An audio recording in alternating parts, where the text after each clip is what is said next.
Yenə də kim, yenə də biz, yenə də gözəl şəhərin qaranlıq üzü. Bugün hardayıq? Hardadır bura? Almaniyanın kriminalda son 2 yıl statistikalarına nəzər salsaq, Frankfurt birinci yerdədir.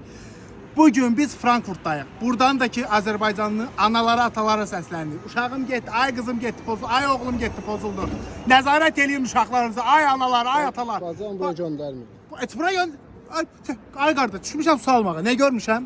Bax, ürəyim su istəyir ki, düşmüşəm aparatı su almağa. Gəlin buyurun. Əlbəttə ki, belə şeylərdən dostlar uzaq olmaq lazımdır. Allah şahid ki, istifadəçisinə deyilik. Amma sizlə bir bilgini paylaşmaq istəyirəm. Bildiyiniz kimi Almaniyada artıq neçə illərdir bu legal şəkildə satılır. Amma mən elə bilirdim ki, ancaq yəni yüngül sayılanda, indi Nail Kəmərlinin də dediyi kimi yüngül sayılan narkotiklər akazisi burada 50'de de satılır. Her şeyde satılır.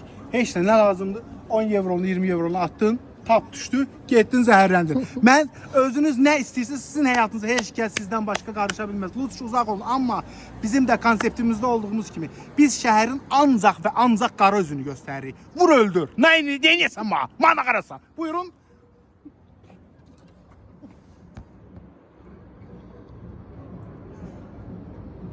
Bunlar öyle istedi. Vay vay vay. Bunlar bilmiyorum. Şeyde. Bu da hazır. Hazır. Bax hazır. Dolmuş halde. Hazır. Başın getdi, çıx get. Buyurun. Buyurun.